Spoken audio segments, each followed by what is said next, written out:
เวลาหนาวก็มาจุไฟผิงแบบนี้เนาะแม่นบ่โอ้ยเอ่อนั่งกระตุกเลย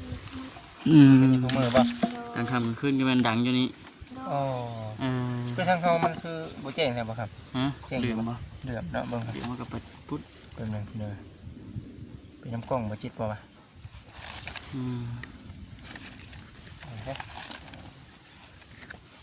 อยู่ร่วมกันจะคนก่อนเนาะ 4 คน สี่คน อยู่5 คนแต่ก็ หาคนผุด โดย เออ ไปเฮียน ไปเฮียน น้องไปเฮียนเจ้าได้เหรอ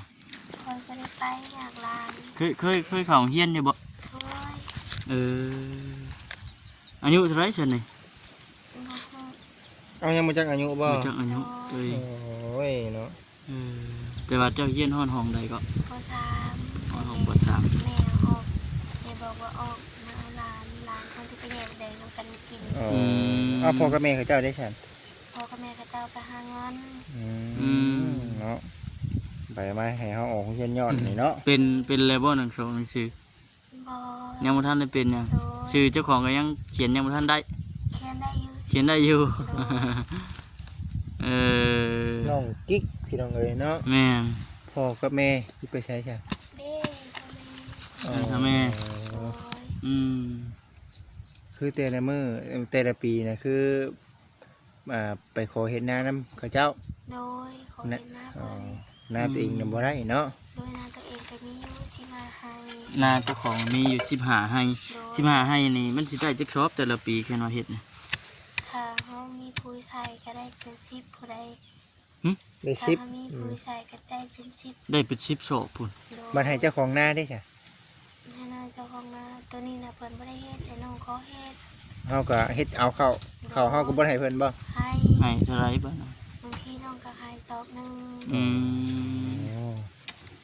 ปีนี้ได้จักชอบจ้ะคุณ ปีนี้เขาหน้าทงได้10ซอกนะตัวนี้ได้ซอกครึ่ง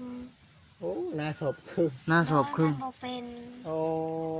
ถามว่ากุ้มบ่มันก็เบิ่งเป็นสุดสิบ่กุ้มเนาะ เบิ เนาะ ดแล้ว เบิดเลย โดยบาวลีเพิ่นเอาเขามาให้มื้อละกระ โอ้ สอบหนึง เฮ็ดหน้าเป็นปีได้สอบครึ่ง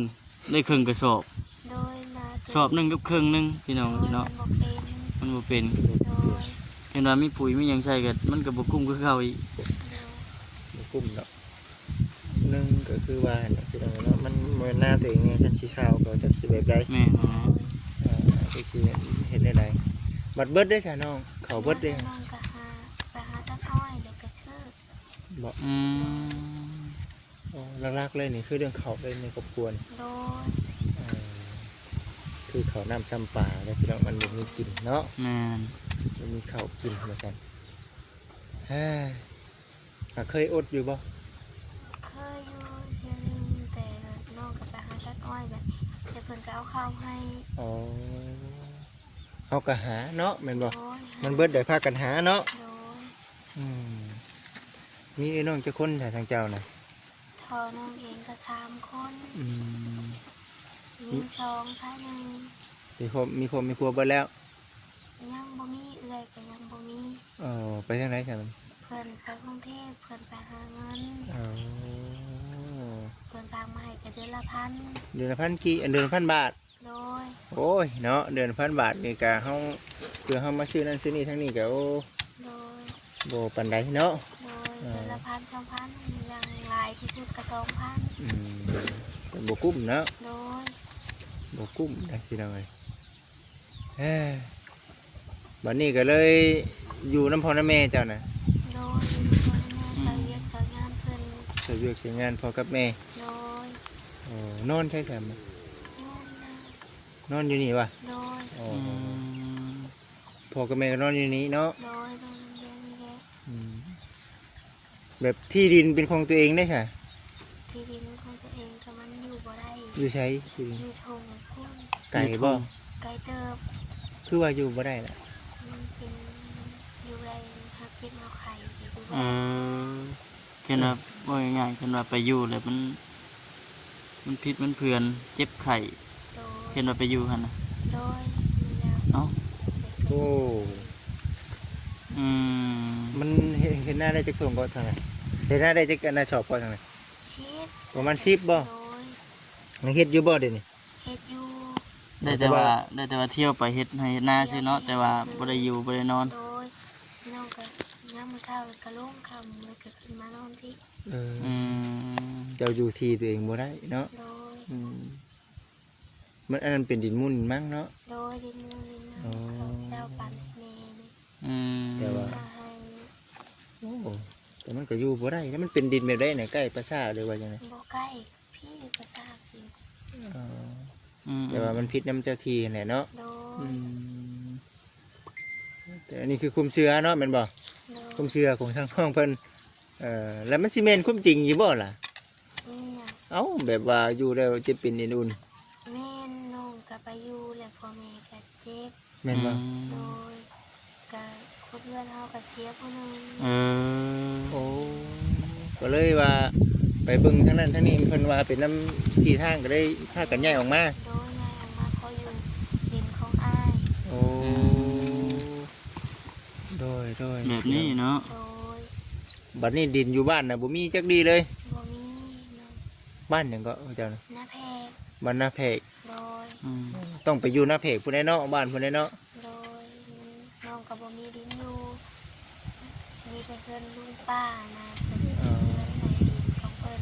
อืม เจ้าอยากไปอยู่ในบ้านอยู่บ่ อยากไปอยู่ อยากไปอยู่เนาะ โดย แต่ว่ามันบ่มีเงินซื้อนี่แหละเนาะ อยู่ย้อนความจำเป็นเนาะ โดย จำเป็นเห็นว่ามีเงินมีคำก็สามารถเข้าไปซื้อดินซื้อดอนอยู่พุ่นอยู่ก็ได้เนาะ โดยไป นั่นนะก็เลยอยู่แบบนี้ โดย เป็น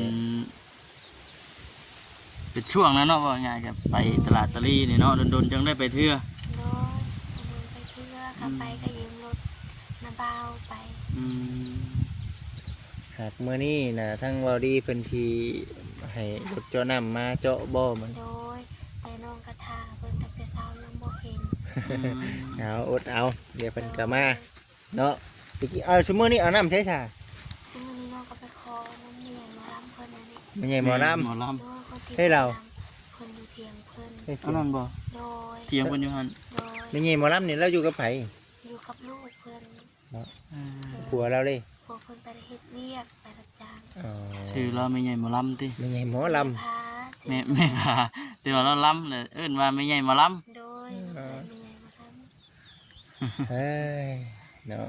เอาซะ ำ มื้อนี้ก็คือว่าแหละพี่น้องเอ้ยเนาะมานำกันกับทั้งว่าแสนแน่บ่แสนเพิ่นก็เอาโต๊ะเอาเตียงมาให้กับทั้งครอบครัวดูกำพร้าเพิ่นนั่นแหละ โดย ก็เลยว่ามื้อนี้ก็เลยว่าเอ้าว่ามาหาทั้งน้องกิ๊กก่อนเห็นจะได้คลิปได้จะได้คลิปบ่แสนเพิ่นกับทางทีมงานนั่นแหละให้อ้ายเพิ่นนำแน่ก็เลยว่ามาถ่ายบรรยากาศให้กับพ่อแม่พี่น้อง FC ได้เบิ่งได้ชมก่อนเด้อว่าซั่นน่ะนะเอ้ยเนาะมีแต่ว่าลำบากในเรื่องครอบครัวของเจ้านี่มีแต่เขาเนาะเขากับที่ทางนี่แหละเนาะ โดย ที่ทางนำแน่เดี๋ยวเอ้ยสู้ๆแน่น้องเอ้ยเนาะ โดย สู้ๆเฮ็ดสำนีไปก่อนเนาะ โดย ปีสิมาก็เฮ็ดนาตรงนี้อีก เฮ็ดอีก เฮ็ดอีกบ่ โดย โอ้อันนี้เถียงของเพิ่นเองบ่หรือว่าเฮาเป็นคนสร้าง เขาเป็นคนทาง อยู่จักปีแล้วซั่น ชองปีปลาย อ แล้ ยู่ ว 2 ปีแล้ว โดย โอ้ ให้น้องพากันหาเงินซื้อไม้ไปตัดอ้อย โอ้ ซื้อไม้มาเฮ็ดเทียง ชื่อไม่เฮ็ดเถียงเนาะ โดย อ่าปกตินํเป็นแต่หน้าเดินหน้าซื่อๆเนาะ โดย เถียงให้เถียงนาเฮาเฮ็ดดีเนาะ โดย เอ้ย แต่ว่าอยู่ในที่ของเพิ่น อยู่ในที่ของเพิ่นที่ของเตียงวัดอยู่บ่ได้บัด เพิ่ นี้ นเพิ่นก็ให้ปุ๊บอยู่ซะ เพิ่น เนาะ ก็ให้ปลูก อืม เพิ่นก็บ่ได้อยู่เพิ่นให้เฮ็ด เบิ่งให้เบิ่งหน้าเพิ่นนั่นแหละ ตามเฝ้าให้เฝ้าหน้าเนาะอืม หน้านำ โดย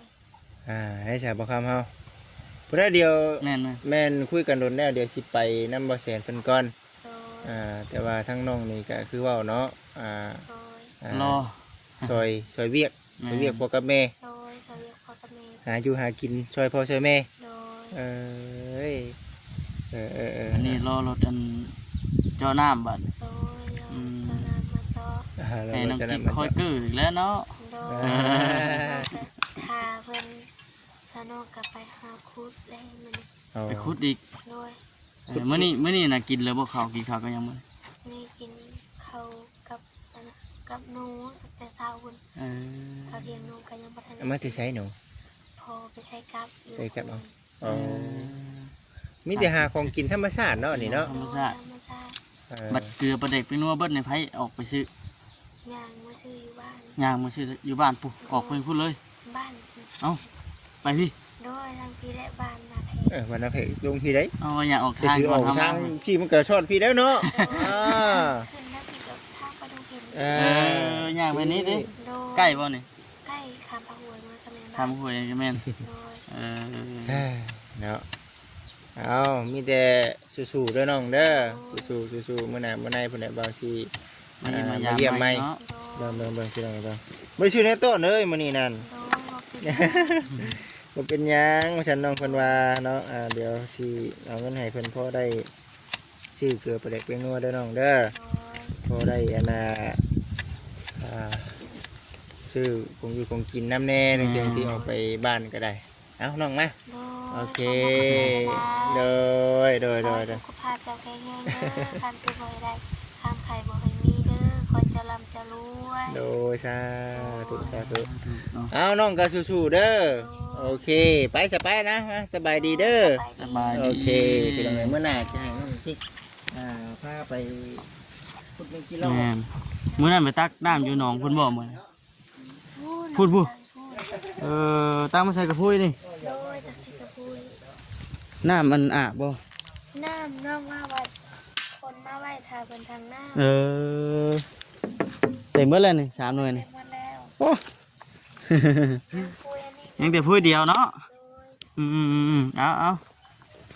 มื้อหน้าสิมาเยี่ยมมายามเพิ่นอีกก่อนพี่น้องเนาะมื้อนี้ก็มาถามไทยกันเด็กๆน้อยๆมานำกัน3คนมื้อนี้พี่น้องเนาะมีอันเบาแสนแน่เบาจิตแน่นี่ก็เป็นเทื่อแรกพี่น้องที่ว่าได้เข้ามาถามไทยไปรถไฟเบาตาบ่อันนี้ก็สิไปพุ่นแล้วบัดนี้ไปเฮือนของน้องอีจังน้องหยังน้องอีนี่น้องมันกระพร้านี่นะเอ๊ะสิเพิ่นน้องอีน้องอาบ่กะบ่ไกลกันปานใดพี่น้องเนาะอยู่ภาคทางไปหาไปยิมไปยามเบิ่งว่าทางหมดแสนเพิ่นซื้อเตียงเนาะซื้อเตียง2หน่วยว่าสิมาให้เมื่อวานนี่ครับคำแน่นะพี่น้องก็เลยบ่ได้มาบัดนี้มันคำก็เลยพากันมาช่วงเช้า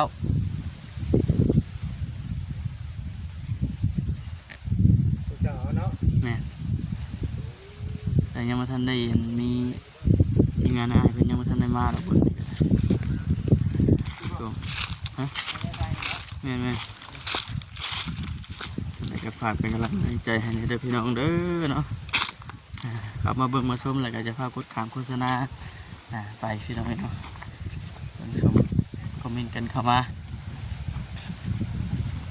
แดดเนาะบรรยากาศมันก็แจ่มใสอยู่